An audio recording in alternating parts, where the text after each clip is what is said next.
Nous allons donc nous tenir debout.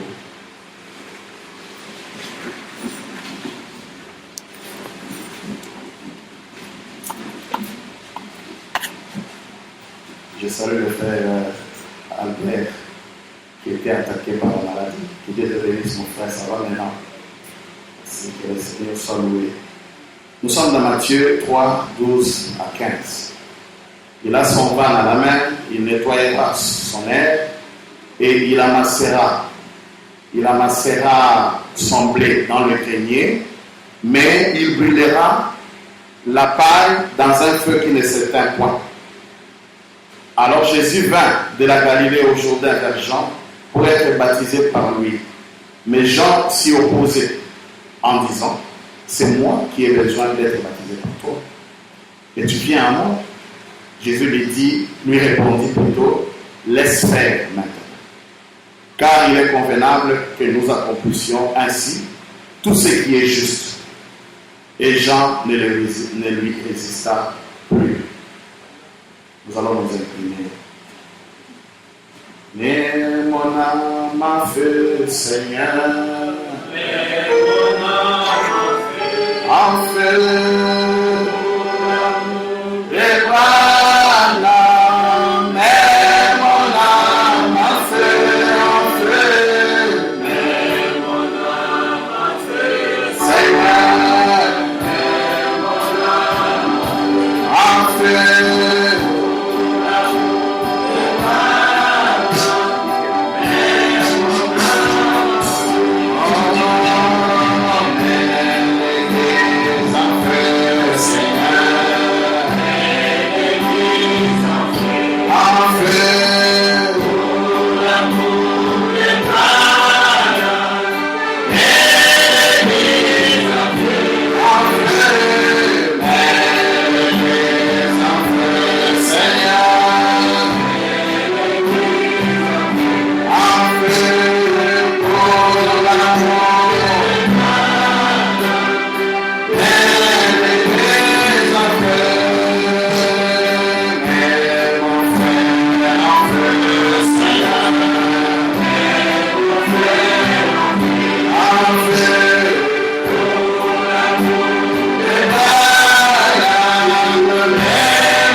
Nous ne pouvons que te remercier pour cela.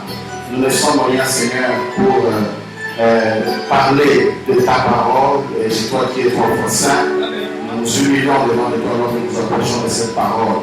Notre prière est que tu puisses juste nous utiliser comme des simples instruments et que tu puisses nous tenir nos esprits en état de veille pour que nous puissions saisir la pensée de ta parole. Permets cela, Père. Encore une fois, que ton nom soit loué et élevé pour ton amour que tu essaies de manifester. En ton nom, William Abraham, éternel. Amen. Dieu vous bénisse. Le vendredi, nous avons touché un type. Je crois, c'est notre dernière impasse. Nous parlons de la seconde mort de Jésus. Comme il est devenu immortel, sa seconde mort, c'est par identification à William Marion Branham. C'est-à-dire, il meurt encore la seconde fois sous forme William Marion Branham. Comme Dieu ne pouvait pas mourir en tant qu'esprit, il devait avoir un corps Jésus pour mourir De la même manière, Jésus est devenu immortel. Il ne pouvait pas mourir. Et c'était l'impasse. Il fallait maintenant qu'il meure dans le corps de son épouse. Et son épouse étant lui, dans le lever du soleil, Frère Branham dit, l'épouse c'est lui. Elle est lui. Ah, donc lui, quand il meurt, c'est Jésus qui meurt pour la seconde fois. Amen. Alors nous avons voulu parler de deux morts de Frère Branham. La mort spirituelle, et le vendredi nous avons touché les types de Boaz. C'est un bon type qui montre, qui parle du parent rédempteur. Comment Boaz avait quitté, non pas Boaz, Elimelech, avec sa femme Naomi. Il vivait dans la ville de Bethléem. Et Bethléem, c'est la maison de pain de Dieu. Et Jésus a dit, je suis le pain de Dieu qui est descendu du ciel. Le pain de Dieu, c'est le Fils de l'homme. La parole faite chair. Donc ils ont quitté le pain de Dieu. Ils ont quitté Bethléem pour aller dans Moab. Ils ont quitté donc la ville de pain de Dieu, qui est le Fils de l'homme, le pain de Dieu, pour aller dans Moab, vers les enseignements païens. Ce sont les âges. Moab. Et quand ils ont quitté Bethléem, voilà, Naomi signifiait plaisante. Elimelech signifiait adoration. Et ils avaient deux enfants, Maclon et Kiljon. Maclon signifiait maladie. Kiljon signifiait tristesse, inquiétude.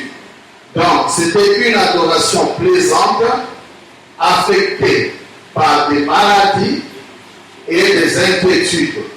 Une adoration qui est bonne à Bethléem, autour du Fils de l'homme, affectée par des problèmes de la vie, vous fait sortir de la parole de Dieu.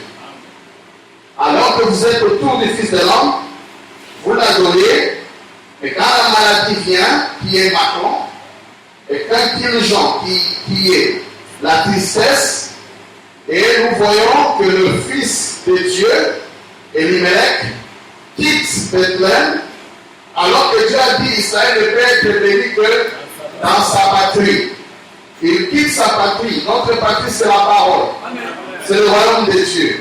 À cause des difficultés de la vie, à cause des problèmes que nous vivons, nous pouvons rendre notre adoration, au lieu qu'elle soit plaisante, elle devient une adoration triste. Vous venez à l'église avec tristesse, avec découragement, vous avez des problèmes, et en ces moments-là, vous allez dire, allons goûter ailleurs, chez le Moab. Allons dans la maison de féticheurs. Allons, j'ai appris qu'il y a un magicien. J'ai appris qu'il y a un pasteur, il ne croit pas vraiment, mais il gêne beaucoup. Il peut faire 100 jours en gêne. J'ai appris, etc., etc.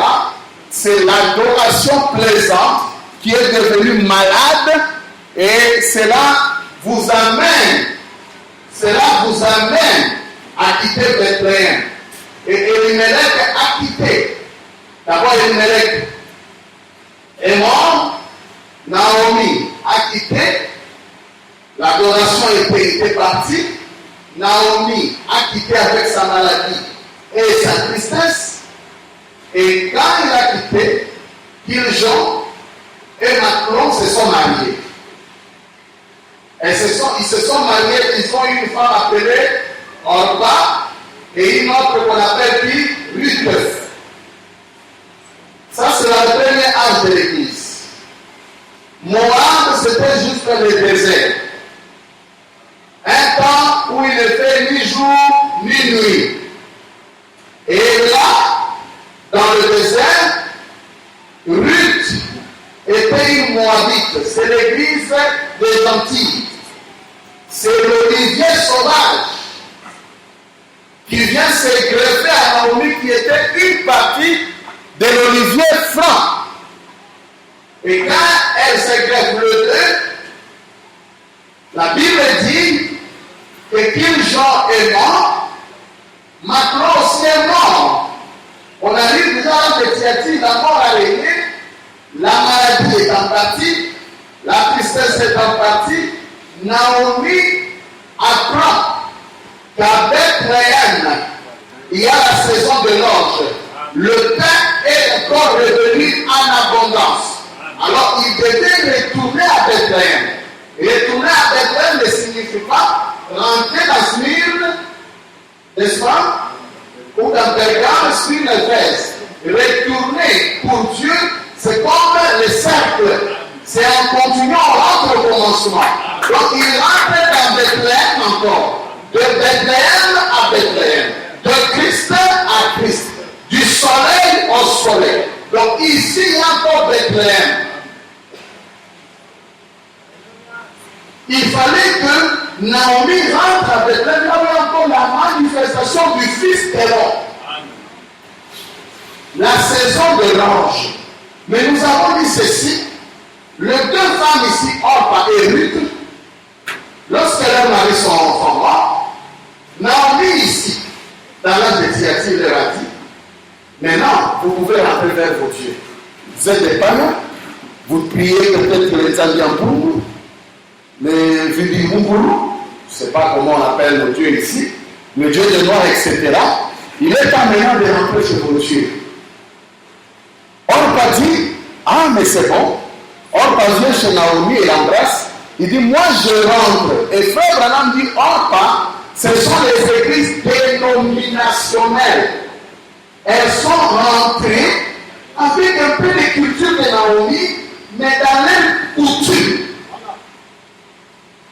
Mais Ruth a pris une décision. Et frère dit, la décision, c'est la justification. Nous sommes dans l'âge de Luther. Ruth dit ceci, moi je ne rentre pas. Ton Dieu sera mon Dieu. Là où tu mourras, je mourrai. Frère Branham dit c'était la décision. Et après, Ruth a continué avec Naomi. Ruth a travaillé dans le champ de Boaz. Frère Branham dit c'est la sanctification. Ruth, après avoir été sanctifiée, Naomi a appelé. Après avoir travaillé, maintenant tu dois te reposer. Mais ne te repose pas n'importe où. Va te reposer là où Boaz, le parent rédempteur, dort. Et non pas à sa tête, mais à ses pieds. Pourquoi? Parce que sur sa cuisse, il a un nom nouveau que personne ne connaît. En dormant à ses pieds, tu pourras lire ses noms. C'est un mystère. Parce que personne ne voit la cuisse d'une personne, sinon son épouse.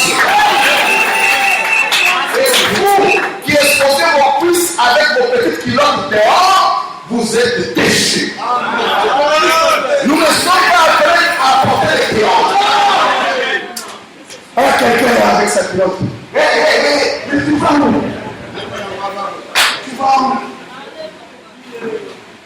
Alors, Ruth en dormant découvre un nom. Amen. C'est dans le repos. Frère Branham Boaz sur son planète. Il voit quelqu'un dormir à ses pieds. Je ne sais pas ça. Mais il la connaissait déjà. Frère Branham Boaz connaissait déjà Ruth. Il la voyait travailler dans les champs. Au lieu de la chasser, Frère Branham dit, Boaz tire son drap ou sa robe et couvre Ruth. Frère Branham dit, cela c'est le baptême du Saint-Esprit. Alors quand il couvre Ruth, Ruth peut maintenant lire le nom nouveau. William Marion Branham.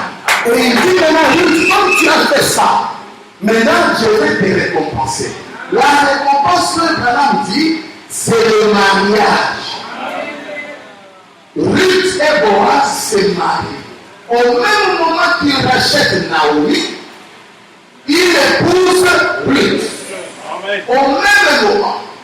Ça, c'est ça que l'homme dit. C'est ça le titre. l'église dénominationnelle est restée depuis longtemps. C'est qui? Orpa. Mais nous avons dit le vendredi, il y a un cas atypique, bizarre. Pour notre cas, nous voyons des gens, Ruth. Est-ce que Orpa a été justifié? Non. Est-ce que Orpa a été sanctifié? Non. Est-ce que Orpa a eu la pleine Saint-Esprit? Non. Bon, c'était Ruth. Et Ruth est allée jusqu'à la récompense. Mais regardez ici, nous avons le groupe de gens justifiés comme Ruth, sanctifiés comme Ruth, baptisés même du Saint-Esprit, avec des miracles comme Ruth. Mais quand ils vont dormir à côté de Boaz, Boaz fait la prouver, il dit non. Ça c'est quelle Ruth? On cherche le type de la Bible, on ne le voit pas. Toi, tu es Ruth comment? Quand tu es justifié, tu n'es pas Orpa. Tu n'es ni Orpa. Tu n'es ni Ruth. Un cas bizarre. Et frère Branham, cela le dira. Lisons d'abord ce que frère Branham dit ici à propos de pourquoi le Saint-Esprit. Le 12 décembre 59. À partir du paragraphe 27-28. Et tout aussi sûr que ce soit vous êtes affamé du Saint-Esprit, c'est quelque chose en vous qui vous attire, puisque le dessein de Dieu dans votre vie doit s'accomplir, tout comme pour lui. L'histoire est si belle, je ne peux tout simplement pas m'en détacher en ce moment. Vous connaissez la loi du rachat, selon laquelle, comme Boaz, vous connaissez l'histoire de Ruth, qui glanait dans le champ et qui a trouvé grâce devant Boaz. Et avant de pouvoir l'épouser, il a dû racheter tout ce que Naomi avait perdu. Ça se passe simultanément. Naomi, c'est qui? Ce sont les 144 000 juifs. Au même moment qu'il rachète Naomi, au même moment, il épouse Ruth. Amen. Écoutez, il a dû racheter tout ce que Naomi avait perdu. Et le seul qui puisse racheter la propriété perdue de Naomi, selon la loi du rachat, c'était un proche parent. Il fallait qu'il soit parent pour pouvoir acheter. Et c'était lui son plus proche parent. Et il a dû donner un signe public à l'extérieur de la vente ou une confession publique de ce qu'il avait racheté, tout ce que Naomi avait perdu. Et Boaz l'a fait en longtemps se soulever devant les anciens, il a dit: s'il y a ici quelqu'un qui a quelque chose qui appartient à Naomi, aujourd'hui je l'ai racheté. Amen. Écoutez maintenant dans la fête de trompette, 250. Frère Branham fait le lien entre cette histoire avec Lévitique 26, qui est une fête de deuil et non une fête d'immolation. Il dit 250. Remarquez ici dans Lévitique 26. Maintenant, l'ordre de l'enchaînement des Écritures. Après la longue période de la Pentecôte, après la longue période moabite, ça c'est moi, hein? Après la longue période moabite, après la longue période de la Pentecôte, qui se termine par l'appel à sortir de l'épouse. L'épouse est appelée à sortir par un serviteur, écoutez, point, le rejeté. Il est rejeté à la fin. Mais qui le rejette? Ce n'est pas Naomi. Ici, celui qui rejette, c'est Ruth. Or, Ruth n'était pas supposé rejeter. Ici, les Israélites, Naomi devait rejeter. Pourquoi? Parce que selon le plan, il y avait Ruth chez moi. Il fallait que Naomi rejette, que Naomi aille chez le Moabite et trouve Ruth. Amen. La grâce, les Juifs devaient rejeter Jésus pour que la grâce tourne vers les nations. Amen. Pour que Ruth soit manifestée. Mais ici, lorsque Ruth rejette, c'est pourquoi? C'est pour sa perdition. Il n'y a rien qui vient. Il n'y a rien. Naomi pouvait rejeter. Alors on dit les rejetés. Écoutez. Ensuite, qui s'est fait connaître à Israël. Il est rejeté par Ruth. Il arrive là de Ruth. Je t'ai vu planer. Je t'ai vu prendre ta décision. Je t'ai vu te reposer. Maintenant, voici mon nom nouveau. Oh non. Moi, je préfère aller à Burundu. Je préfère aller à Abuja. Je ne connais pas. Un nom nouveau, c'est quoi? Qui dit? Dans la Bible, ce n'est pas comme ça. Tu devais refuser depuis ici être dehors. Mais tu as pris la décision comme lui. C'est que Orpa n'a jamais fait. Tu as même avec Dieu réclamé. C'est que Orpa n'a jamais fait. Mais toi, tu es quel type de personne? Ceux qui ne croient pas la divinité des frères, c'est quel type de personne? Les églises dénominationnelles, c'est Orpa. Mais ceux qui ont le message et qui ne voient pas la parole faite chair, aujourd'hui, c'est la fausse Ruth. Un cas atypique bizarre. Bizarre, on ne comprend pas. Amen. Quand il est rejeté, qui rejette Christ aujourd'hui? Ce n'est pas Israël. Écoutez, le rejeté, ensuite il s'est fait connaître à Israël. La fête de l'expiation. Remarquez ici, c'est la même chose que dans Lévitique chapitre 16. Là, quand il a établi l'ordre d'enchaînement de la fête de la Pentecôte ou la fête de l'expiation. Mais ici, ils sont appelés. Oh, quand c'est parfait, saisissez les prédicateurs. Voyez, ne les manquez pas, ministre. Dans cette fête de la Pentecôte, qui est représentée dans Lévitique 26, 23, 26, ou 24 et 24, c'est une fête de deuil.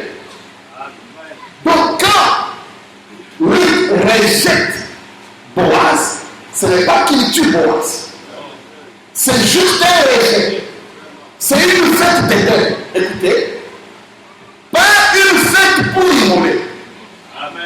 La fête était immolée. Ou plutôt, l'expiation était immolée. L'expiation était immolée. Lévitique 16, c'est un parallèle avec exemple de cela. Seulement ici, c'est l'appel d'Israël à être dans le deuil à cause de ses péchés. Comme c'est parfait aujourd'hui, il ne s'agit pas de l'immoler de nouveau. Ce qui a d'ailleurs été montré en symbole par Moïse quand il a frappé le rocher la deuxième fois. Ça n'a pas marché. Ce n'est pas une fête pour immoler, mais un deuil pour avoir rejeté. Eux avaient rejeté dans le passé. Ils avaient rejeté déjà leur Boaz. Amen. En tant que pierre angulaire. Et ici, ils viennent les reconnaître. Ils regrettent et ils pleurent pourquoi il avait rejeté. Ici, Israël ne les rejette pas. Les 144 000 ne les rejettent pas. Qui rejette Ruth? La fausse Ruth. Il faut dire la fausse Ruth. D'accord? Écoutez. Mais un deuil pour avoir rejeté l'expiation. Oh là là. Voilà ce que sera la trompette. La fête d'être rejeté. Ensuite, leur Messie qui se fait connaître. Remarquez, ils reconnaîtront leur Messie. Quand ils le verront, il viendra avec puissance. Cette fois, c'est lui qu'ils ont attendu.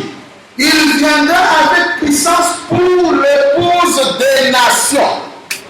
Et les Juifs vont les reconnaître. Et quand il vient pour l'épouse des nations, il est rejeté. C'est ça, l'immolation Lévitique 26. Un rejet tout simplement. Pas le sang. Est-ce que vous le suivez très bien? C'est ça la première mot. Et puis la Bible dit, nous venons de prêcher là-dessus ici. Il y a peut-être 6 mois ou plus. La Bible dit, quand ils diront d'où viennent ces blessures que tu as, combien se souviennent du message? Levez la main, bien sûr. Vous voyez? D'où viennent ces blessures que tu as? Il a dit de la maison de mes amis. Donc, dans notre cas, comme je l'ai dit, mes frères, nous avons Regarde ça. Ruth a boui. Ruth a boui. Dans l'éthique, Ruth n'a jamais rejeté. Ici, nous avons Ruth qui rejette. Alors, frère Branham dit ceci pour les nations. Et ce sont des déclarations terribles qui devaient nous interpeller. Le cycle de la visite de Gabriel, 86. Pour expier l'iniquité. L'iniquité, c'est faire ce qui est mal, comme ils l'ont fait à la croix. Il a fait une expiation, mais elle ne leur sera pas appliquée. Elle ne leur a pas été appliquée, la reste. Pourquoi? Parce qu'ils étaient, suivez très bien, ils étaient aveuglés et qu'ils ne pouvaient pas le voir. Amen. Et pourquoi étaient-ils aveuglés? Nous avons répondu. Pour que la grâce aille chercher Ruth. Maintenant écoutez, vous dites, ça c'est la force Ruth qui dit, vous dites, eh bien peut-être aujourd'hui c'est parce que je suis aveuglé. Écoutez, vous êtes volontairement aveuglés. Eux, ils étaient aveugles parce que Dieu les avait aveuglés. Mais écoutez, mais vous êtes aveugles, c'est volontairement. Pourquoi volontairement? Parce qu'il n'y a pas de suite. Quand vous rejetez ici, c'est pour aller où? Ici, on a rejeté pour nous. Et quand on a dit, puisque vous, Israël, vous avez rejeté, nous ne tournons pas ici, la faire relation. Mais ici, vous rejetez, Naomi quoi? C'est la fin de l'histoire. Maintenant, vous rejetez à la fin. Frère, vous n'êtes pas aveuglé. C'est volontairement. Volontairement. Vous allez voir les gens monter, parler de la plénitude en l'homme, parler du Fils de l'homme, mais arriver à l'adoration, ils refusent. C'est volontairement. Nous avons des chants qui chantent même, c'est lui le Saint des Saints, c'est lui le Saint des Saints. Ils chantent, ils adorent, mais ils disent, Branham n'est pas Dieu. Volontairement. Pourquoi volontairement? Il n'y a pas de suite. Ici, c'est la fin. Les écritures qui s'appliquent à Alpha ne sont pas les mêmes écritures qui s'appliquent à Oméga. L'opportunité que nous avons dans Alpha n'est pas la même opportunité que nous avons dans Oméga. Amen. Amen. Amen. Amen. Il dit c'est volontairement. Quoi? Ruth aujourd'hui, c'est un cas bizarre. Elle rejette volontairement. Amen. Amen. Et nous avons dit ceci. C'est là où s'accomplit ce passage de la Bible. Notez-le. Matthieu 13, 15 à 16. La Bible dit quoi? Car le cœur de ce peuple est devenu insensible. L'insensibilité. Pourquoi? Ils ont endurci. Pas on a endurci. Ils ont endurci leurs oreilles. Et ils ont fermé leurs yeux. Est-ce qu'on a fermé les yeux? Ils ont fermé de peur qu'ils ne voient de leurs yeux, qu'ils n'entendent de leurs oreilles. Pourquoi? Qu'ils ne comprennent de leur cœur, qu'ils ne se convertissent et que je ne les guérisse. Mais heureux sont vos yeux parce qu'ils voient et vos oreilles parce qu'elles entendent. Matthieu s'accomplit aujourd'hui. Vous partagez avec quelqu'un, il ne vous écoute même pas. Dès que tu commences à lire, pourtant il y a un autre frère.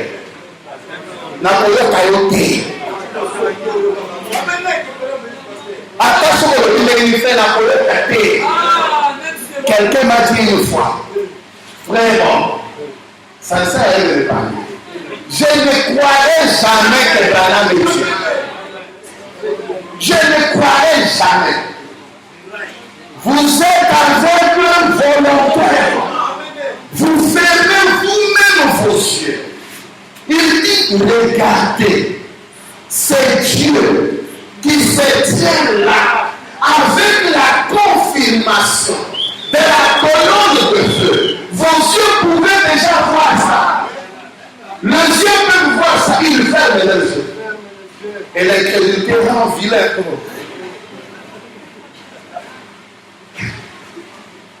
L'incrédulité, ça abîme le visage des gens. Frère, mais c'est quoi? C'est quoi?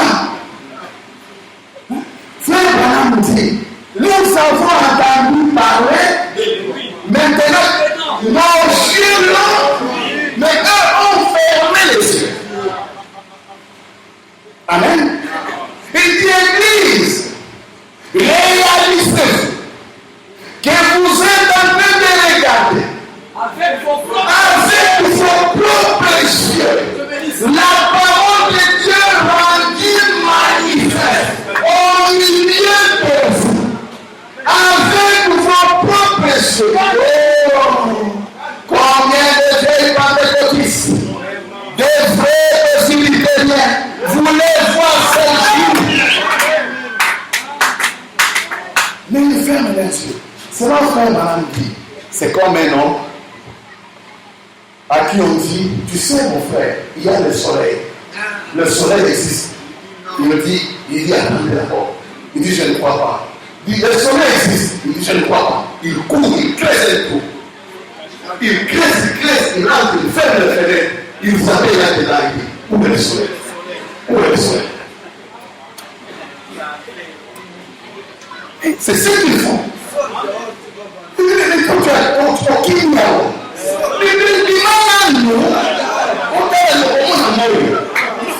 Le soleil n'existe pas.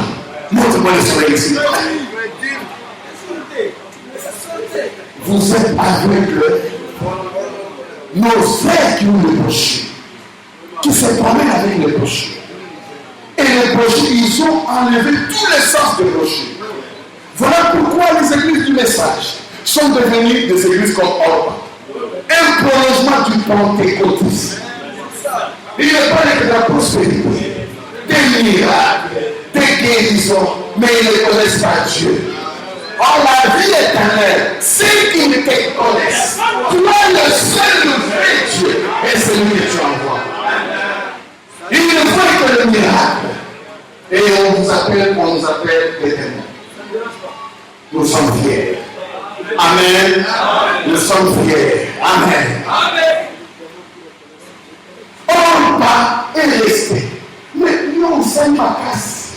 Tu as été justifié. Tu parles même de Malachie 4. On te dit que Élie d'aujourd'hui, c'est le Seigneur Jésus. On te dit que le message et son messager sont un.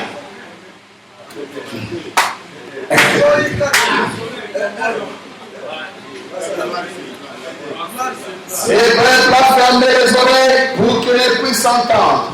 Ils ont fermé les yeux pour qu'ils ne puissent voir, afin qu'ils ne puissent se convertir et afin que je ne puisse guérir leurs âmes. Ils refusent.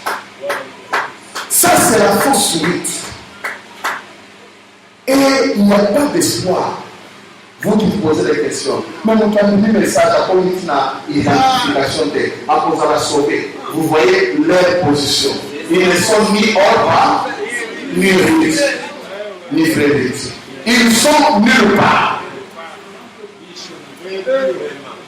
Ils sont nulle part. Amen. C'est comme la chauve-souris. Vous connaissez l'histoire de la chauve-souris? Il va chez les oiseaux. Ah, les oiseaux disent, ah oui, nous voyons tu as des ailes. Nous sommes contents, tu es devant des ailes. Mais comment les dents, c'est quoi? Les dents là, c'est quoi? Les dents, c'est quoi? Ils sont à la bec, mais quand tu as les dents, comment? La chauve-souris descend chez les oiseaux, c'est les animaux. Les animaux vont, oui, mais tu as des dents. Tu as des poils comme une souris. Mais tout est pour ça. Mais les ailes ici. Et comme conséquence, il ne vole que la nuit. Parce que il n'a pas où aller. Et permettez que je dise que nos amis sont comme des chauffeurs. Comment quelqu'un peut dire, moi je crois le message de Frère Branham, mais c'est le message de Jésus à Frère Branham. Ça signifie quoi? Ça signifie quoi? Quand Frère Branham dit que le prophète révèle le message inscrit dans sa propre vie, aveugle volontairement, il n'y a pas de suite lorsqu'on rejette ici. Ici, il n'y a plus un voyage. Ici, il n'y a plus cet âge de l'église qui commence ici. Ici, c'est la vie. Lutte vient de rejeter ici. Voilà les cas tristes.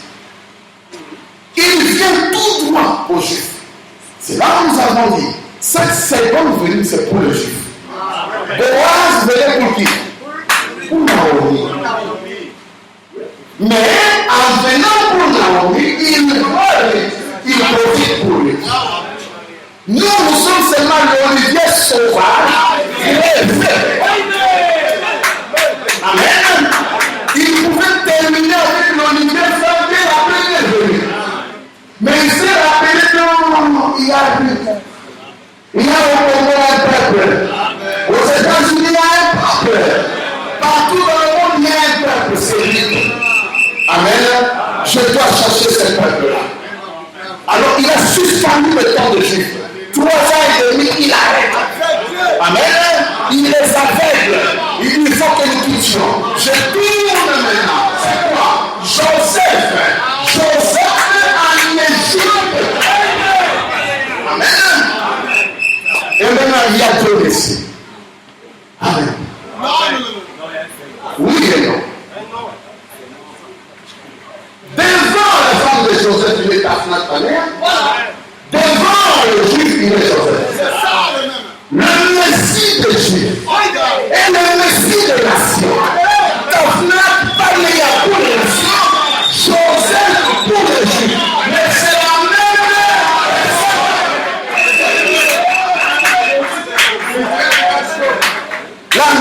personne. Amen, amen. Voilà pourquoi la brèche dit, paragraphe 9. Je viens en transmission, qui descendait du ciel en notre nuée, au-dessus de sa tête l'arc-en-ciel. Si vous remarquez ce Christ, vous voyez en effet dans l'Ancien Testament, il était appelé l'ange de l'Alliance. Et il vient tout droit aux Juifs. Apocalypse ici. Là. Car pour ce qui est de l'Église éternelle, il vient tout droit. Abat-moi Sinaï, c'est tout. Mais cette Église qui refuse, c'est là où nous lisons cette écriture dans une Église élue par le nom. Amen. Paragraphe 45. Et c'est ce que l'Église a fait. Elle a adopté, c'est ça. Elle a adopté la politique d'éducation. Elle a adopté les organisations de la société, les grosses églises, des prédicateurs hostiles pompeux. Et lorsque le vrai roi vient, ils ne les reconnaissent pas. Ils ne les connaissent pas. Ils ne les reconnaissent. Lorsqu'on dit reconnaissez, cela signifie que vous avez connu, vous avez oublié, et maintenant vous reconnaissez. À l'instant où il était venu, vous avez entendu parler de lui. Maintenant, ici, vous le voyez, vous devez les reconnaître. Amen. Ils ne les reconnaissent pas, mais ils rient de lui. Et se moquent de lui. Ce que les Juifs ont fait à leur Messie, l'Église est aussi en train de le faire à son Messie. Amen. Ce que les Juifs, ce que les rebelles ont fait à Joseph, la femme de Joseph le fait à Taphnath. Amen. Mais il n'y a pas de Messie. Jamais. Et c'est ça la mort, la première mort de Jésus, le péché. Donc ici, Ruth crucifie Boaz, qui est atypique, ça n'a pas de type dans la vie. Ruth, même est-ce que vous avez vu où la femme de Joseph a rejeté Joseph dans la vie? Amen. Frère Branham dit, le Messie est sur la terre. Il le disait déjà à partir de 59. Et 3 de la porte, 127. Nous sommes là.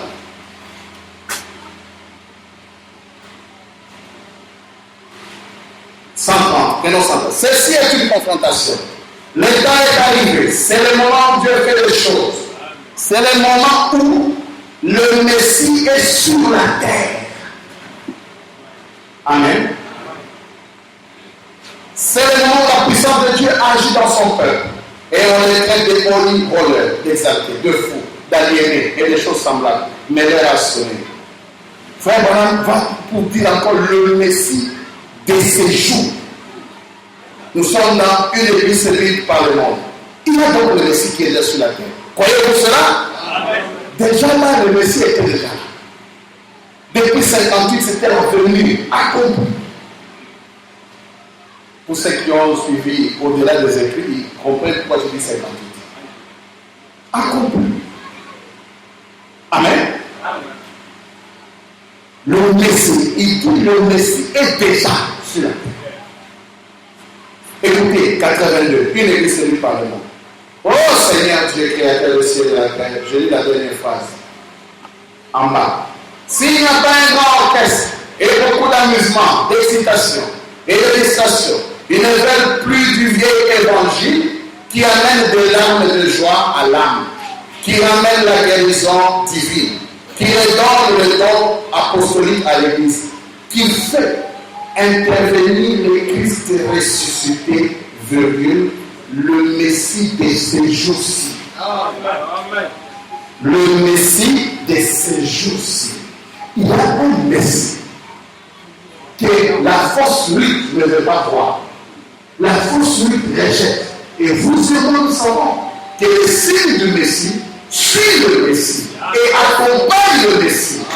Dieu a dit à Jean, quand tu seras dans le désert, je te donne ainsi l'homme sur qui tu verras la colonne de feu est établie sur sa tête. C'est lui le Messie. Nous savons la photo. Amen. Le Messie, c'est William alors. Le Messie signifie un homme de la plénitude. Frère, il n'y a que des vrais Samson qui peuvent le voir. Le Samson peut voir le Messie. Nous sommes au paragraphe 83. Toujours une église servie par le monde. Regardez, là il a déclaré que le Messie est déjà sur la terre. Maintenant il commence à pomper. 83-84. Mais quand ainsi Israël a été lié par ses rois, afin qu'il ne puisse pas suivre le vrai roi. Le vrai roi. Lorsqu'il est venu, ils ne l'ont pas reconnu.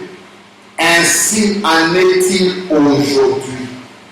Ô Seigneur, le roi des gloires est apparu sous la forme du Saint-Esprit. Et Seigneur, ils ne le savent pas, Dieu. Ils ne le reconnaissent pas. Ils sont organisés si serrés qu'ils ne comprennent rien. Ils ne comprennent rien. Parce que ça ne se passe pas au sein de leur organisation. Seigneur, c'est une œuvre du diable qui a fait cela aux gens.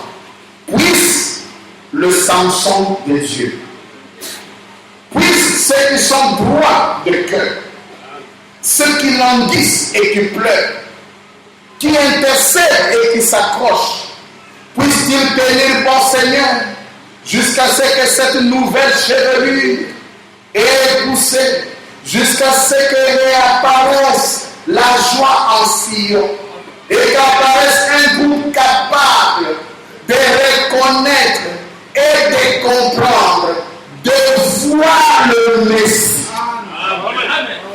Est-ce que vous êtes le groupe capable de voir le Messie? Le Messie est déjà venu. Et la photo, la science l'a confirme. Les œuvres l'ont confirme. Amen, amen. Le Messie vient maintenant. Et Ruth, bizarre, crucifie le Messie. J'ai dit, ce n'est pas Naomi cette fois-ci qui crucifie. C'est que les Juifs ont fait à leur Messie. Ils avaient fait quoi? Ils l'ont crucifié. Autrement dit, ce que Naomi avait fait à Bethléem, Ruth aussi le fait à Bethléem. Autrement dit. Amen. Ils l'ont aussi crucifié. Alors, nous avons dit, c'est pourquoi frère Branham vient pécher. J'accuse cette génération. Amen. Dans la foi, lisons l'accusation à partir du paragraphe 69. C'est un fort enseignement.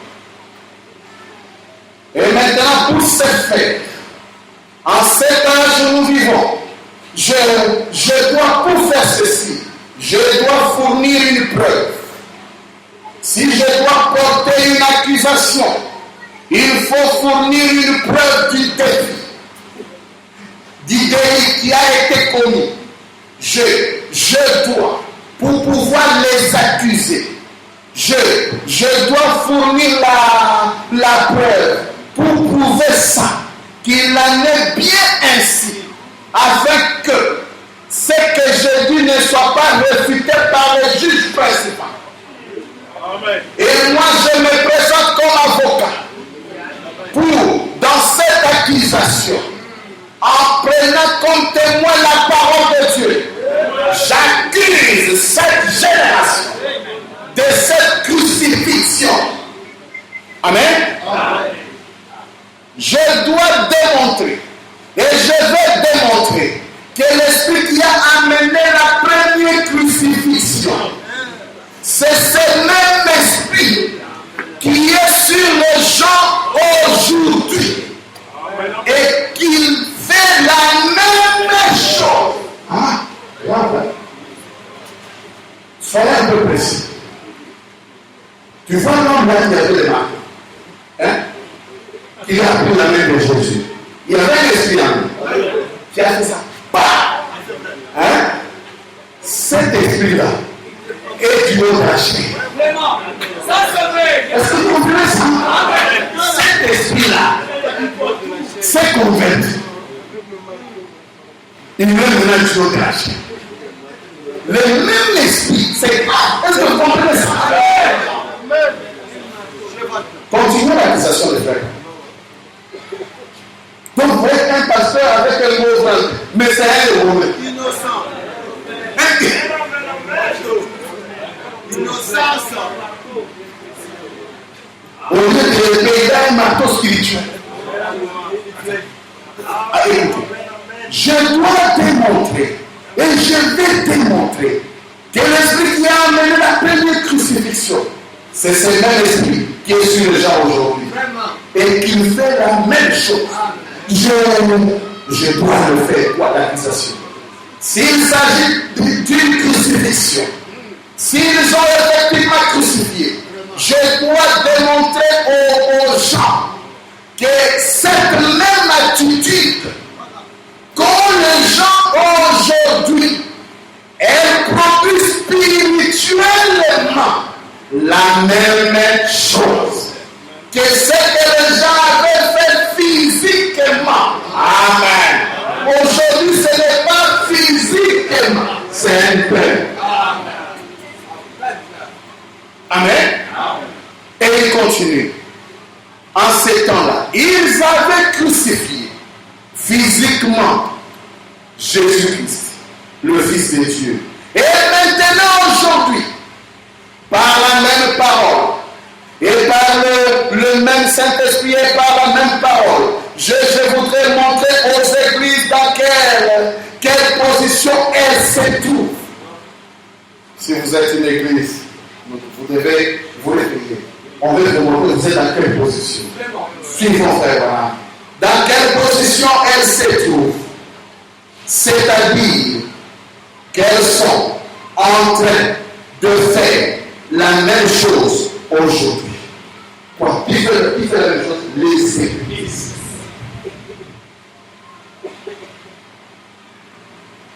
Il continue en disant, et la Bible avait dit qu'elle le fait et prouvait que c'est en ces jours-là que nous vivons actuellement. Maintenant, écoutez, la chose, cette accusation ou cette crucifixion, la chose n'aurait pas pu se faire il y a quelques années. Non. Je dirais qu'il y a 50 ans, la chose n'aurait pas pu se faire. Mais aujourd'hui, ça tombe vraiment à point. Parce que nous sommes à 63. La venue de Messie est sur la terre. Et comme le Messie est sur la terre, il a exercé son ministère. Maintenant, on devait le crucifier. C'est maintenant. Il dit maintenant. Je ne peux pas prêcher ça il y a 10 ans. Écoutez, la chose n'aurait pas pu se faire il y a quelques années. Je dirais qu'il y a 50 ans, la chose n'aurait pas pu se faire. Mais aujourd'hui, ça tombe vraiment à point. Et la chose n'aurait pas pu se faire il y a peut-être 10 ans. Mais aujourd'hui, ça peut se faire parce que le temps est écoulé. Amen. Amen. Nous sommes au temps de la fin. Et je crois comme son serviteur que nous sommes presque sur le point de passer de ce pays dans un autre. Par conséquent, le temps de la repentance, pour ce qui est d'une nation, il est passé. Je crois que cette nation ne peut pas se repentir. Je crois qu'elle a franchi la ligne qui sépare la miséricorde et le jugement. Je crois qu'elle est chancelante dans la balance. Paragraphe 76, toujours l'accusation. Et 77, on descend. Nous allons beaucoup lire l'accusation. Or, nous savons que spirituellement, les gens font la même chose aujourd'hui. En effet, ils le font dans le même but et de la même façon qu'ils l'avaient fait. Quand ils avaient crucifié le Seigneur physiquement, ils le font par jalousie parce qu'ils sont aveugles spirituellement. C'est qu'ils ne veulent pas voir. Ils ne veulent pas écouter cela. C'est grave. Ils ne veulent pas. Tout ça, on prêche, on se fatigue. Ils ne veulent pas. Jésus, pendant son voyage ici, il a dit, Esaïe, nous sommes dans l'accusation. Esaïe a bien fait mention de vous. Vous avez les yeux et vous ne voyez pas. Des oreilles et vous n'entendez pas. Vous voyez le même motif, le même but et le même raisonnement. Ils amènent de nouveau la crucifixion de Christ. De nouveau. Comme nous allons le voir tout à l'heure. Pour le même motif qu'il l'avait fait à l'époque. 80. Et maintenant, en me basant là-dessus, j'adresse une sommation à cette génération. Pour avoir crucifié Jésus-Christ, pour l'avoir crucifié, et elle en est coupable par la main impure, sordide et intéressée des dénominations. Elle crucifie le prince de la vie qui voulait se présenter devant eux. Vous dites, la même personne, frère Branham répond. Au commencement était la parole, et la parole était Dieu, et la parole a été faite chair, elle s'est manifestée.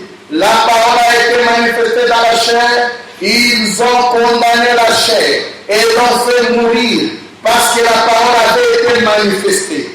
Hébreux 13:8 dit, Jésus-Christ est le même hier, aujourd'hui et éternellement, c'est la même parole. Voyez? Et pour la même raison, il cherche à crucifier la parole. Et frère Branham ici parle de 4 mots. Il le crucifiait là. Nous sommes dans l'accusation 89, 30. Et 89, 90, 90, jusqu'à 92. Écoutez. En Israël, frère Branham dit que c'était une image formatrice. Les hommes le plus saints, qui étaient les Juifs, ont crucifié l'homme le plus saint, qui était Jésus. à l'endroit le plus saint qui était Israël. Ceux-là même qui étaient supposés le croire prennent l'homme le plus saint, les gens le plus saint, crucifient l'homme le plus saint à l'endroit le plus saint. Et frère Branham dit, aujourd'hui cela se fait à la chair. Les hommes le plus saint, il dit le prédicateur, crucifie l'homme le plus saint, la parole faite chair. Il dit au lieu le plus saint à la chair. Quand un pasteur monte à la chair et se permet de dire que William Branham n'est qu'un prédicateur comme moi, il donne un marteau. C'est le même Romain qui a mis la coupe dans la main de Jésus qui est à la chair. Les mêmes démons qui ont percé la côte de Jésus et à la chair et il bouffe les tigres. Il bouffe les tigres. À la chair. Quelqu'un qui essaie de s'élever, il prend sa photo avec la photo du roi Branham, il met au même degré. Est-ce que les brochures, ils savaient de toi?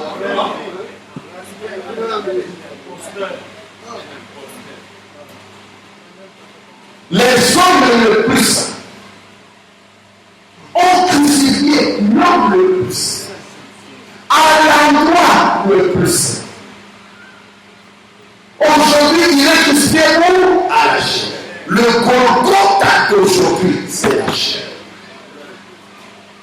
Et quand le monde se retrouve, où on critique Branham, on parle mal de Branham, c'est comme lorsque Pilate avait lu Barabbas et Jésus devant. Entre Barabbas et Jésus, qui voulez-vous qu'on libère? Barabbas. Et cet homme, que ferais-je de cet homme appelé Jésus, crucifié? Alors quand un barbare, ce sont des barbares les Romains, un bandit à la chair en soutane, il vient, il dit que Branham, on va nous trouver à la bichette. Et les gens disent Amen, c'est des témoins.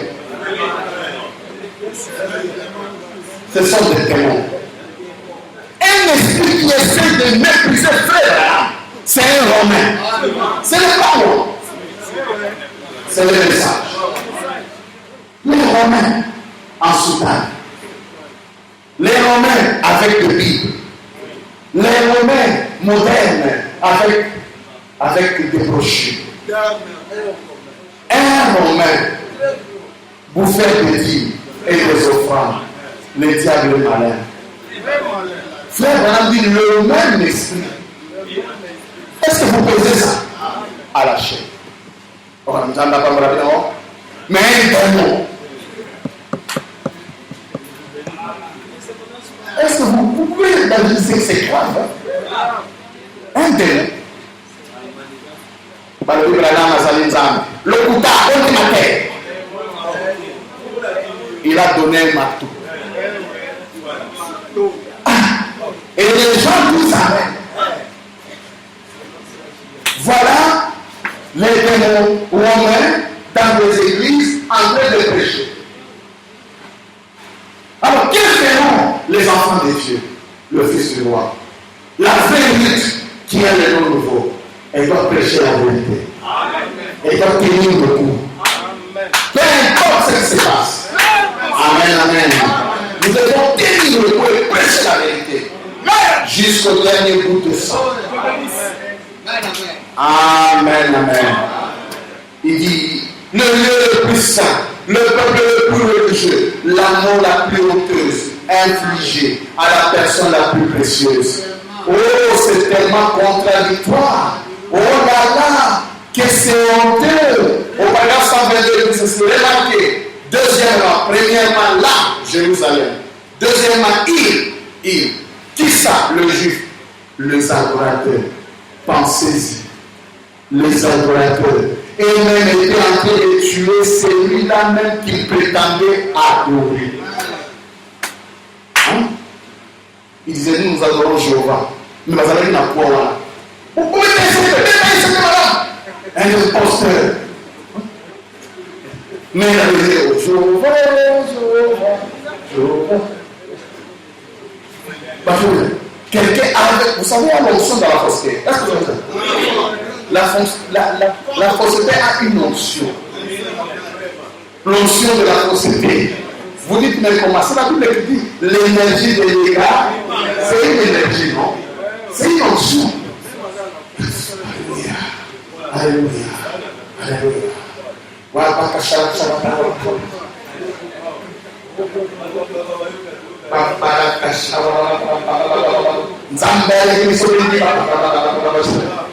c'est une onction, une énergie. Une énergie dégagée.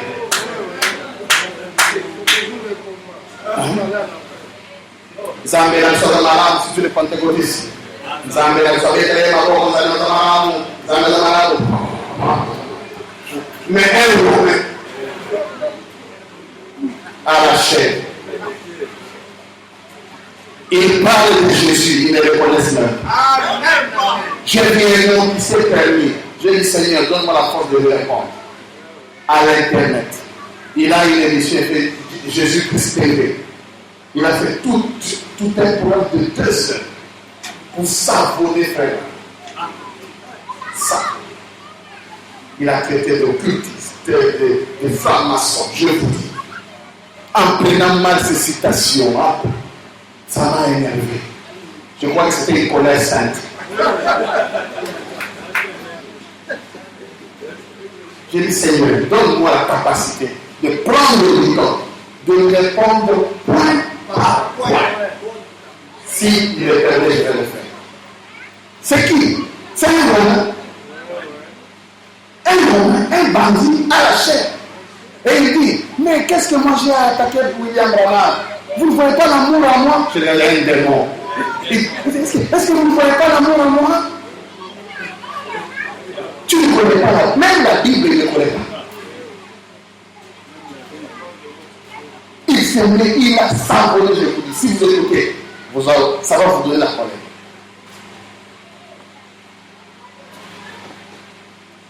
Celui-là qui prétend adorer, aujourd'hui partout on adore qui? Dieu, non? Mais qu'est-ce qu'il vous traite comment? N'est-ce pas que le soleil s'est déjà couché? N'est-ce pas que le même Messie est descendu? Mais pourquoi il ne parle pas de il les crucifie chaque jour dans les églises? On les crucifie chaque dimanche. On les crucifie. On aveugle les gens. Amen. La religion est devenue une affaire de business. De beaucoup de millions. De l'argent. Business.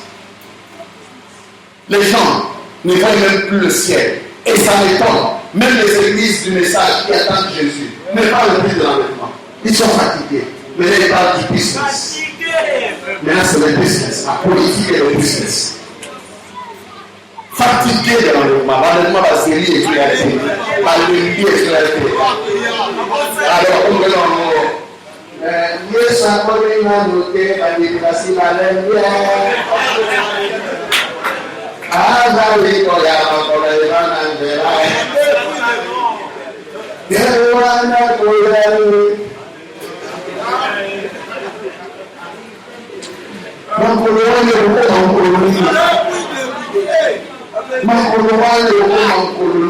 Alors que le message nous dit, dans Malachie, il nous est promis, Jésus-Christ descendra et se personnifiera dans la chair humaine, selon Malachie.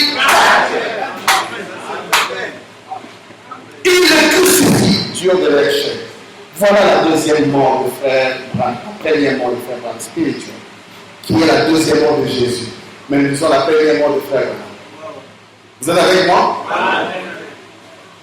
On les tue encore. On les crucifie pour la seconde fois. La première fois, frère Branham, c'était physique. La seconde fois, c'est l'énergie. Et il dit que c'est opportun, c'est à point. On ne pouvait pas prêcher ça quelques années avant. Mais maintenant, puisque Christ est venu, la lumière est manifestée, c'est la fin, on l'a crucifié. Il dit, pensez-y, les adorateurs qui étaient en train de tuer, celui-là même qu'il prétendait adorer, pouvez-vous imaginer une chose pareille? Eux, les hommes intelligents, qui étaient sacrificateurs, qui avait reçu une formation, qui avait un doctorat, si bien que probablement il devait être issu d'une certaine génération avant ou d'une certaine tribu, avant même de pouvoir être sacrificateur. Il fallait qu'il soit lévite. Oh, je pourrais vraiment porter une accusation en plein là. Des hommes qui savent que c'est la vérité, que cette parole est la vérité, et qui font des compromis sur elle pour faire bonne figure.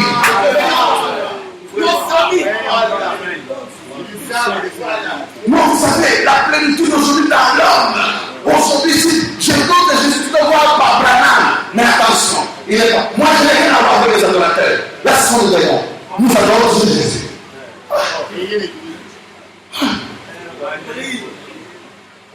Frère Branham dit, ils font des compromis sur la parole pour faire bonne figure, une bonne apparence. Si je commence à chanter Branham, je vais inviter qui dans mon église pour venir. Et nous sommes assez nombreux. Les églises telles que chez les révérends Ben et ailleurs, on est nombreux. C'est parce que peut-être on a commencé avant. C'est pas facile, hein? Oui.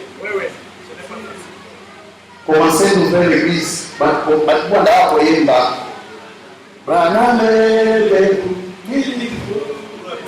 Vous verrez seulement quelqu'un qui était venu là-bas, assis déjà.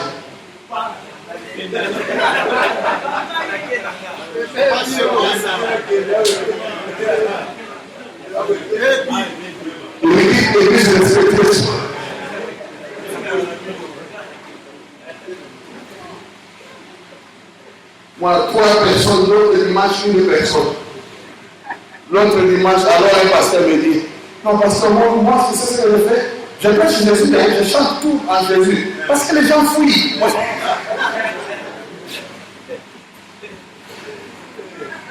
Tu risques de tomber ici. Ils font des compromis pour faire bonne figure. Devant une organisation. Ah oui, frère Andy, j'ai le droit de les accuser. C'est vrai, en me fondant sur la parole. Remarquez, les adorateurs, les hommes qui avaient attendu la promesse, les hommes qui l'avaient attendu au fil des années, ils attendaient le Messie. Et au fil des âges, et dont la seule activité était leur présence constante au séminaire, mais ils avaient dispensé la parole conformément à l'enseignement du séminaire.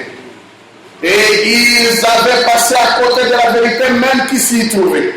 Ils, les sacrificateurs, les clergés de ce jour-là, là à leur siège, ils, les clergés de ce jour-là, ils tuaient le Dieu même, l'agneau même, celui-là même qu'ils prétendaient adorer, ils les tuaient. Et aujourd'hui, j'accuse cette bande de ministres ordonnés. Vraiment,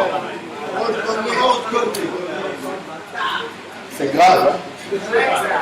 J'accuse cette bande de ministres ordonnés. Amen.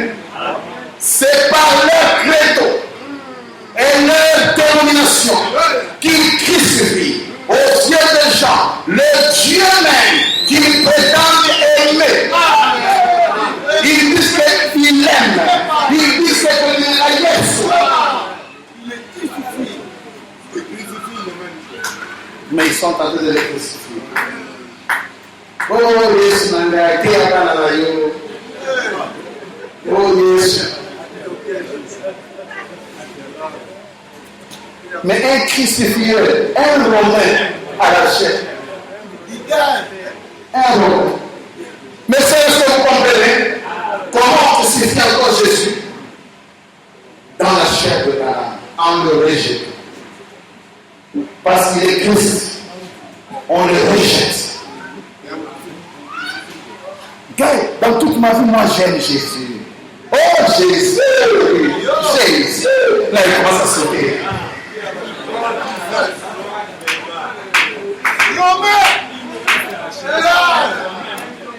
Tu parles de quel Jésus? Un Jésus historique.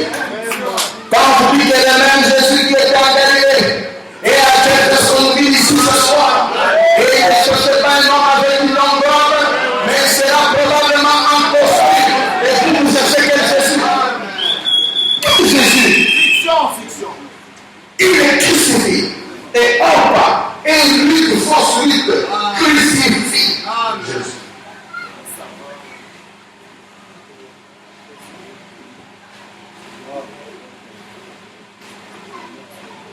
J'accuse ce ministre au nom du Seigneur Jésus, en raison de leur doctrine, car ils déclarent que les jours de miracles sont passés.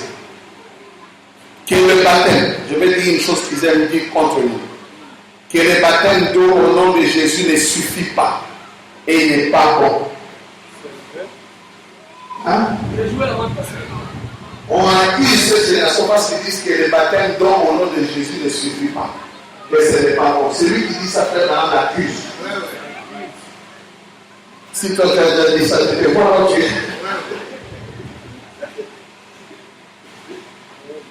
Un jour, là on voulait de la idée spirituelle. On dit qu'il ne doit pas prêcher. J'étais déjà à l'estrade là. On était trois, on devait intervenir. Le premier intervient, le deuxième. Quand moi je vais intervenir, l'autre vient. Mon soeur. C'est lui qui veut intervenir là. Le pasteur Bob, s'il intervient, moi je sors. Il n'a même pas qualité de prêcher dans mon école de dimanche. Et il est venu nous enseigner, nous les ministres. Qu'est-ce qu'il va nous enseigner? J'étais là, et comme il voulait, j'étais là devant tout le monde, mais me regardait, je dis, parce que je ne peux pas disparaître ici. Alors on a amorcé un débat. Le pasteur, tout le monde venait. La majorité, c'est à côté à thé. On ne peut pas nous prêcher ici. On n'a pas besoin de gens pareils ici. Comment vous les venez ici? Des pasteurs, hein? Crucifixion. Moi aussi. Alors, un passé. Parce que ils ont lu cette écriture.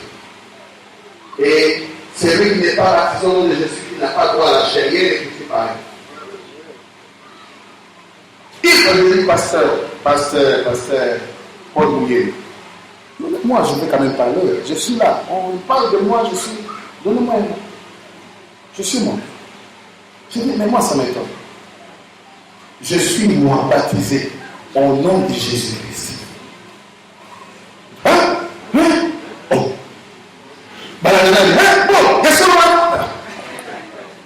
Moi, je suis baptisé au nom de Jésus-Christ, mais en ajoutant seulement nouveau.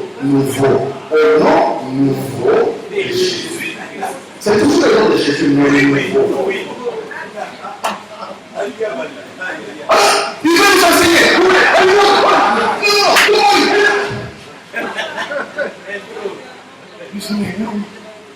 Et frère Branham dit, l'un des mystères que le septième messager est venu révéler, c'est le baptême d'eau au nom de Jésus. C'est le livre de la révélation. Amen. Le baptême au nom de Jésus, c'est nous qui avons cela. Au nom nouveau de Jésus. Les noms d'Afnak Panéa, c'est le nom de Joseph. Est-ce que les gens comprennent ce nom? Les noms d'Afnak, c'est le nom. C'est le nom nouveau de Jésus. C'est le nom de Jésus. Voilà, lorsque vous n'avez pas la continuité, vous tombez par cette écriture. Vous êtes dans le banc des accusés. Voilà, c'est grave. Regardez. J'accuse ces ministres au nom du Seigneur Jésus en raison de leur doctrine. Car ils déclarent que les jours de miracles sont passés, c'est ça? Hein? Et que le baptême d'eau au nom de Jésus ne suffit pas et n'est pas bon. Hein? Moi, je suis baptisé au nom de Jésus. Amen. Mais selon les livres de la révélation. Et quand vous allez dans la révélation, vous verrez un nom nouveau. Amen. Et en raison de chacune de ces paroles auxquelles ils ont substitué les nous, je les accuse, ils sont coupables. Et le sang de Jésus sur leurs mains, pour avoir crucifié le Seigneur Jésus de nouveau, une seconde fois. Il crucifie Christ aux yeux du public. Il retire aux gens la chose qu'ils sont censés leur donner. Et ils ont substitué quelque chose d'autre. Les chrétiens de l'Église pour jouir de quoi? De la popularité. Amen. Écoutez 118. Golgotha d'aujourd'hui. Et ces gens tiennent l'assemblée éloignée de Dieu Et s'il y a quelque chose qui s'est produit et que l'Assemblée en parle, alors il condamne ça du haut de l'estrade, du haut de la chair. Il dit c'est du fanatisme. Tenez-vous loin de ça. Et c'est ainsi, écoutez, qu'il crucifie Jésus en 1963. Amen. Ils l'ont crucifié quand? L'année c'est quand? Il fallait qu'il vienne pour coller. Amen. La mort spirituelle. Et quand on le crucifie comme ça,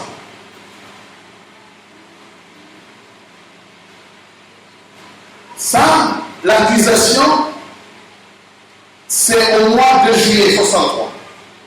Nous arrivons au mois de septembre, il prêche le signe, 63. Paragraphe 74. Et c'est le temps du soir de l'âge dans lequel nous vivons. C'est le temps du soir pour l'Église, c'est le temps du soir pour moi, c'est le temps du soir de mon message. Je suis en train de mourir. Après la crucifixion, qu'est-ce qui s'ensuit? N'est-ce pas la mort? Je suis en train de mourir. Toujours ainsi. Amen. Et après la crucifixion et les histoires de la mourir, on descend un peu maintenant, 2 mois après, le 10 novembre 63, il prêche les âmes qui sont en prison maintenant. Il je suis allé en enfer. Et j'ai vu la même femme qui était en enfer. La même femme, je l'ai vue sur la terre. Donc, il est venu en 63. Il est crucifié en 63. Il est donc mort en 63. Et il a prêché les âmes en prison en 63. Regardez quelle sagesse et quel placement et quelle mathématique. Amen. Et c'est ça la seconde mort de Frère Branham. Maintenant, attachez les ceintures, nous voulons faire l'atterrissage forcé pour terminer cet enseignement avec la seconde mort physique.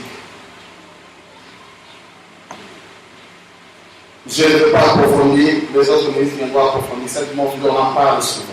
Mais je vais seulement soutenir ce qui est important. Ça, c'est en 63. Mais nous savons qu'en 65, il y a eu un accident, n'est-ce pas? Maintenant, j'ai lu une écriture où Jésus allait se faire baptiser chez Jean. Et Jean lui a dit, c'est toi qui dois me baptiser. Jésus a dit, laisse faire. Laisse faire. Laisse faire. Laisse faire. Jean avait reçu le baptême de la repentance. Le baptême que Jean donnait était un baptême de la et on se répand lorsqu'on est pécheur. Amen.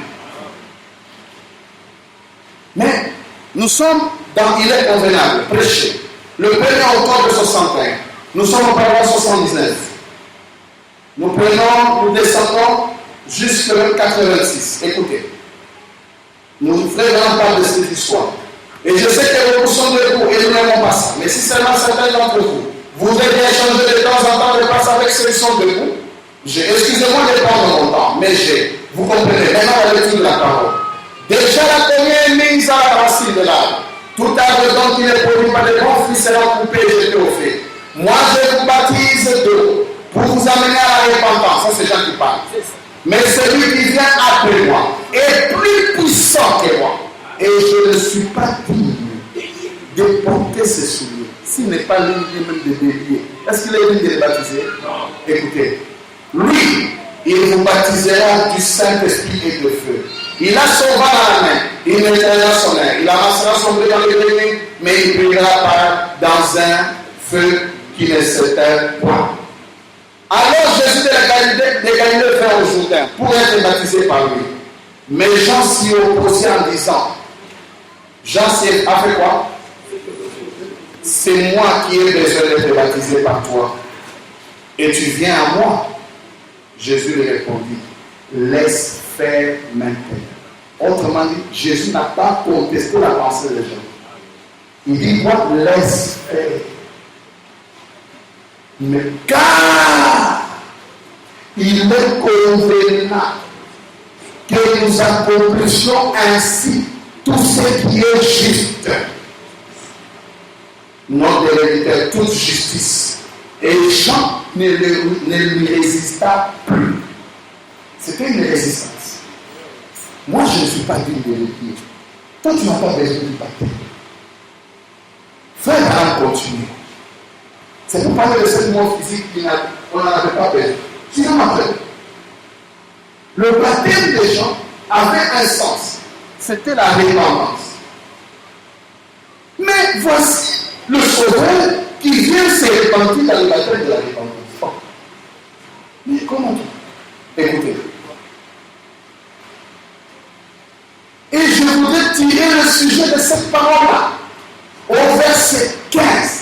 Laisse faire maintenant, car il est convenable que nous accomplissions ainsi toute justice. À de nombreuses reprises, je me suis demandé pourquoi Jésus de Nazareth, et souvent cela m'a été demandé. Pourquoi un homme comme Jésus devait-il être baptisé? Vous savez que Paul a dit, il y en a certains qui sont baptisés par le baptême de la mort. Pour la mort. Je laisse ce côté. Pourquoi un homme comme Jésus devait-il être baptisé? Pourquoi cette personne devait-elle être baptisée comme un acte de repentance? Ça, c'est très malin qui se posait la question. Et de confession alors qu'il était le Fils saint, sans tache, pur, du Dieu vivant. Pourquoi cette personne devait-elle être baptisée comme un homme venant? Mais la Bible dit qu'il est convenable qu'on accomplisse toute justice. Il y avait quelle justice à accomplir? Voilà, il dit ça. Les baptêmes viennent après la confession. Il n'avait pas de choses à confesser. Jésus n'avait rien. Il ne méritait pas cela. Car il était Dieu.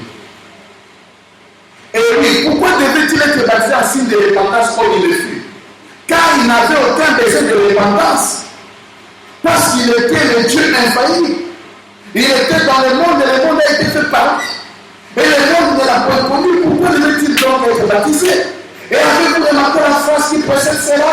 Qui dit, il est convenable que nous accomplissions ainsi toute justice. Frère, toute justice, ça signifie quoi? Il y avait des écritures en souffrance.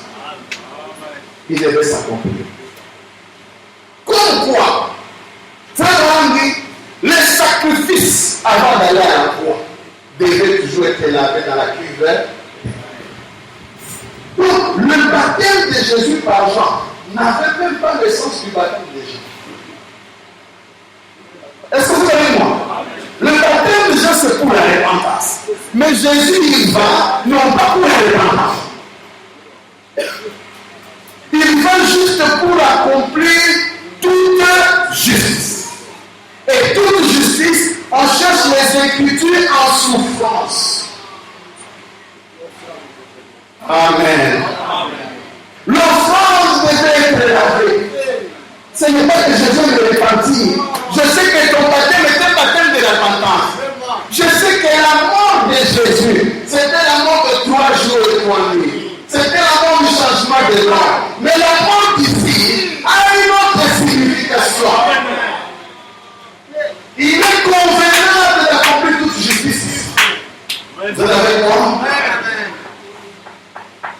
Il ne devait plus mourir physiquement. Pourquoi? Premièrement, on est en train de faire la présentation aussi. Premièrement, la mort a déjà été faite. Quand Jésus est mort, il a arraché quoi?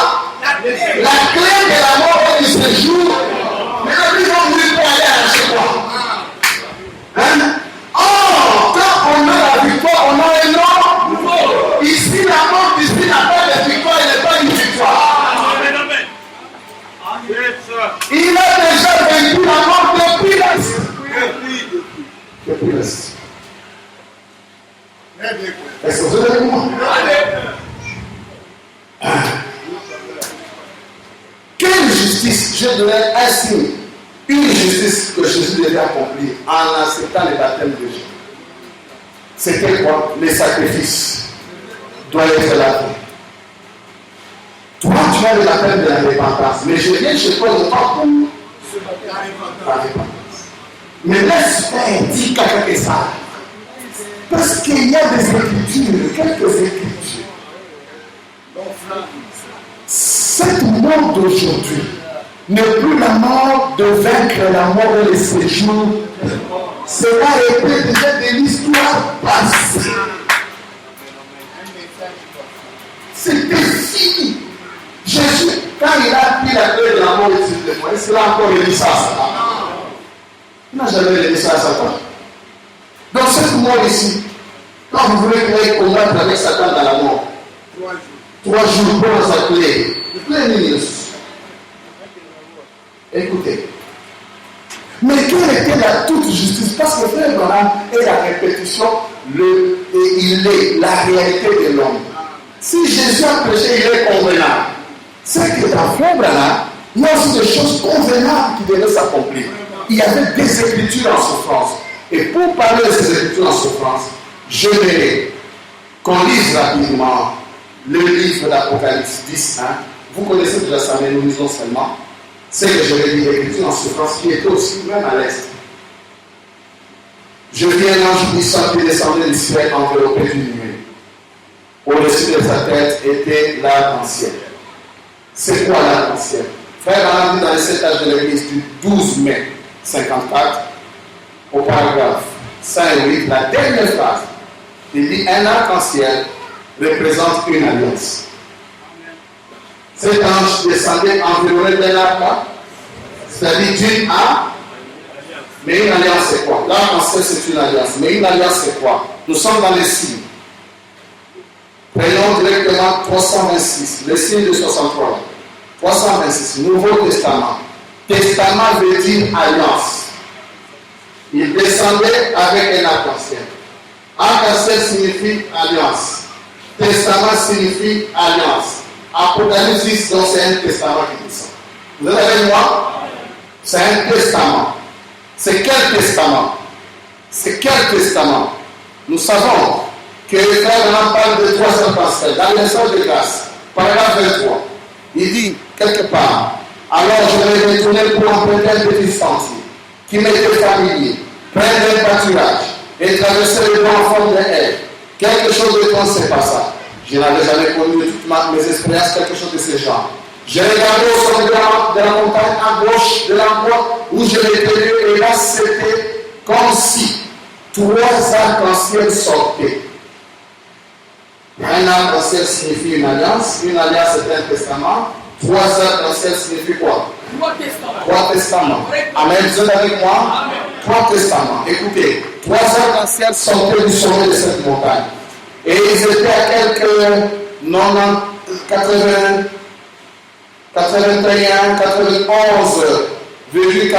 cm de haut. Au début, j'ai regardé, j'ai vu la lumière, puis je m'en suis détourné. Quand je pensais que c'était peut-être le soleil qui s'est levé.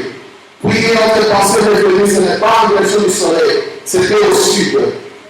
Au paragraphe 24. Et j'observais le toit, un à droite, un à gauche, et un au milieu s'unir et former un bol comme Amen.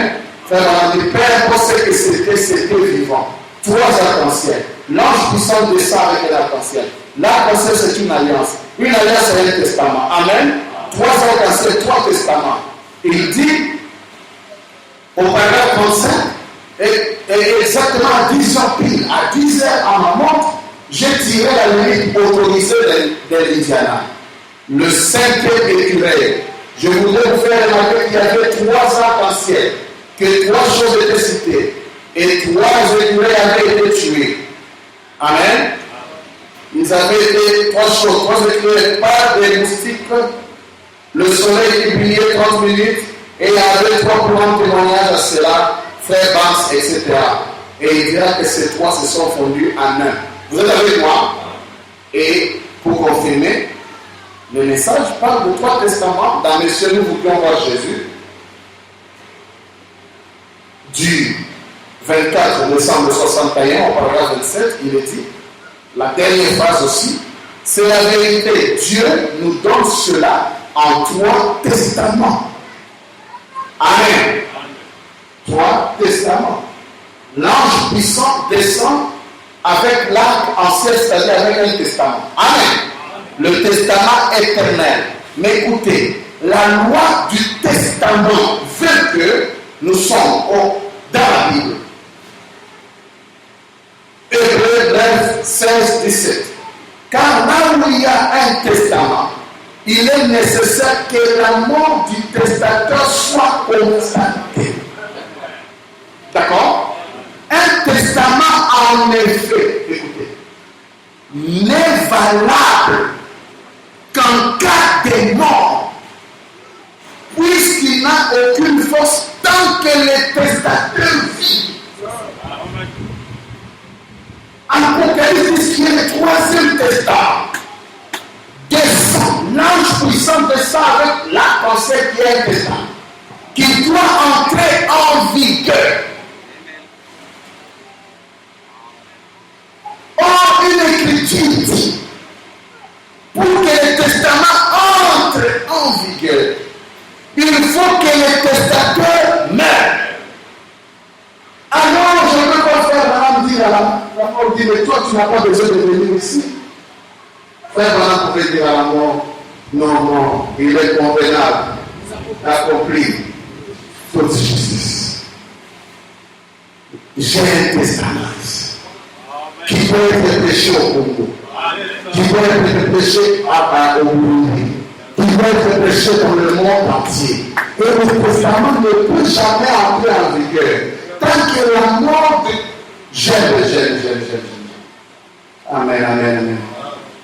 Amen. Je l'ai lu, j'aime ça. Car là où il y a un testament, il est nécessaire que la mort du testateur soit constatée. Qui constate une mort, un médecin. Pour établir un certificat,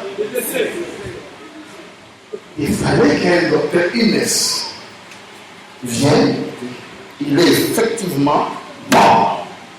Alors ça déclenche le procès. Amen. Et quand la téléphone fait son l'examen, il dit, je vous déclare que cet homme est le Messie et qu'il est tolérant. Pourquoi? Il est convenable d'accomplir toute justice. Mais cette mort n'était pas juste. Parce que le ciel avait été sur la terre. Il n'est pas allé dans le séjour des morts. C'est juste un au-delà du rideau du temps. Comme il a fait quand il vivait. Vous avez le mot? La preuve. Quand il vivait, il dit que j'ai quitté mon corps. J'étais, quand il y avait la 6e dimension, j'étais. J'ai vu mon corps bouger. Amen. Et regardez ici. Il quitte le corps continue à vivre et ça rajeunit. Le corps rajeunit. Regardez, le même jour, voilà l'écriture du testament que nous aimons encore. Nous sommes dans par cette montagne 38, le témoignage de George Lassie. Écoutez, par cette montagne, du 15 décembre 57. Écoutez, pourquoi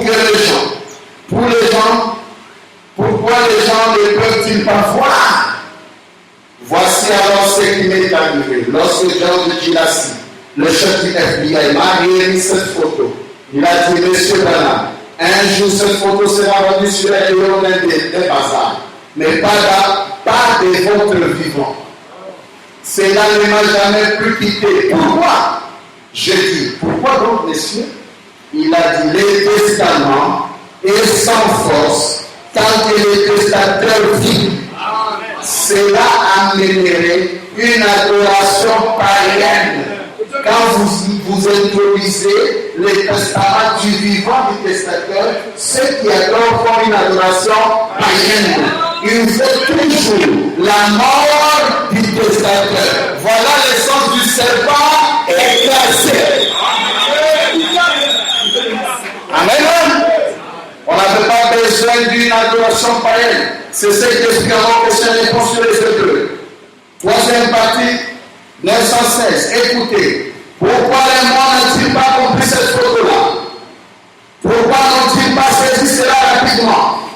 Pourquoi ne saisissent-ils pas toutes ces autres choses? Pourquoi ne saisissent-ils pas ces prophéties et ces choses? Vous savez, ils ne le peuvent pas maintenant. Mais un jour, je quitterai le monde. Et après que je serai parti, alors ils reconnaîtront cela. Certains d'entre vous, jeunes gens, comprendront cela après mon départ. Voyez, mais Dieu ne permettra pas que ça se passe maintenant.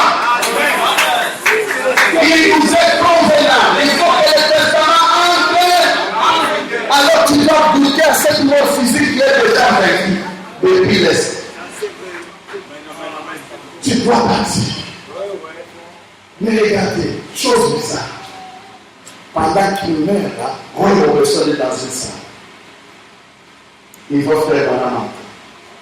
Le corps de faire Branham, allô? Lui fait Branham devant, Roy professeur. Roy professeur dit que pendant que je dormais, je vois la lumière envahir la chambre. Je vois la porte s'ouvrir. Et je vois frère Branham. Il ne savait pas que frère Branham va faire ça. Je vois frère Branham entrer. Il dit, il priait. Il est venu où j'étais couché. Il dit, oh, ne crains pas, fils. Je vais te voir sur Sion. Et puis il disparaît. C'est après qu'on va l'appeler pour l'annoncer. Regardez une autre chose. Le même jour, ça c'est Roi Franck qui raconte.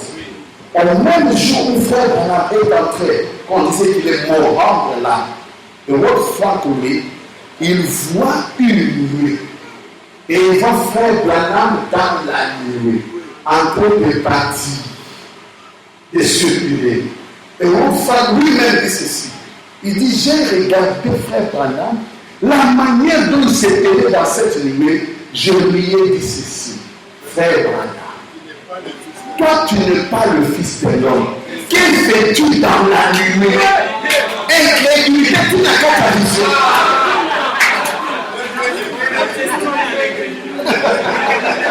Au lieu de croire. Oh, Jésus est monté à la nuée après la résurrection. Ici, c'est le jour où on dit que frère Branham a quand il montait dans la descente. Il est déjà dans la nuée. Alors, la résurrection, quelle résurrection? C'est un corps qui dort et un corps qui se réveille. Parce qu'ici, la mort d'ici n'est pas une vraie mort. Ce n'est pas le baptême de repentance. Ça n'a pas la même contenu. Mise en scène, pasteur. Est-ce que vous êtes avec moi? Tout ici, il n'y a pas de changement de nom. Si cette mort était la même mort que là, alors quand on fait la mort, un vainqueur doit recevoir un nom. Donc Branham doit avoir un nom nouveau et il va changer de forme. Mais ici, il avait déjà changé de nom avant. Pas de suite. D'où ici, on appelle ça la vie. La mort a disparu. Comme conséquence, il n'y a pas de changement de nom. Comme conséquence, il n'y a pas de chercher de jour d'adoration ici. Non, non, parce que moi, je me connais, j'ai dit, on ne prie plus le dimanche, c'est jeudi. Ça, c'est quoi ça? Ça, c'est quoi ça? C'est une connaissance. Aujourd'hui, beaucoup d'églises, dans tout en Équateur, c'est grave. Dès qu'on voit partir à l'église le dimanche, on païen, catholique. Je posais à la question, frère. Donc, toi-même à la maison, tu ne pries pas le dimanche, il n'a pas su me répondre. Parce que c'est le jour du diable. Donc, le dimanche à la maison, je ne sais pas. Qu'est-ce que tu fais?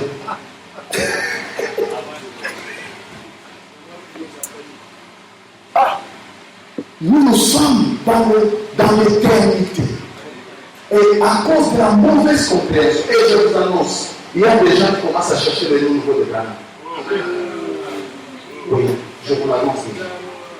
Parce qu'ils ont pris la mort d'ici. les baptêmes de la repentance des gens.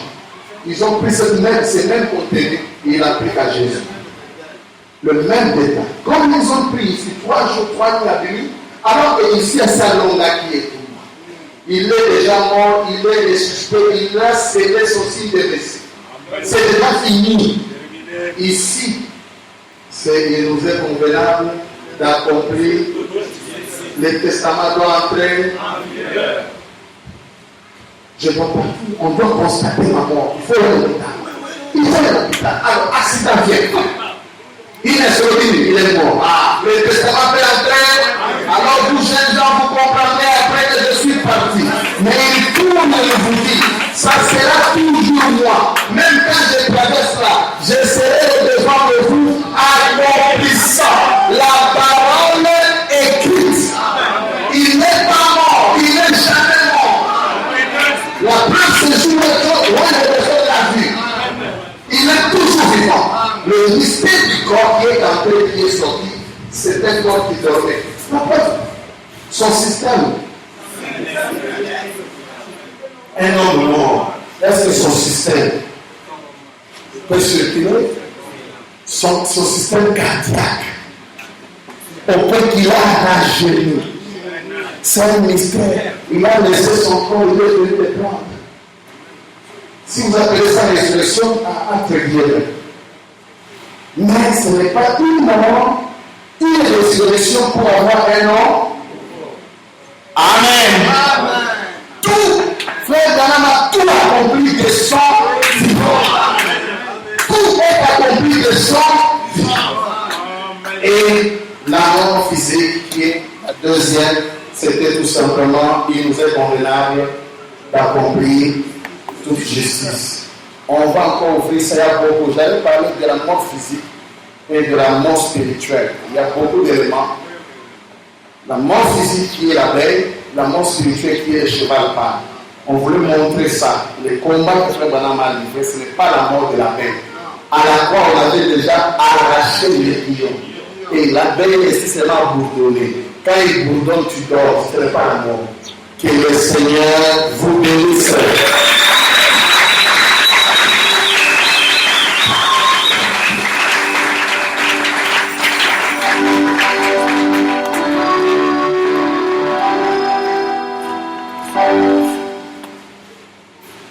Je crois qu'on a fait l'atterrissage forcé. On a terminé, vous avez déjà compris. Si vous avez des questions, vous viendrez me voir. On essaiera.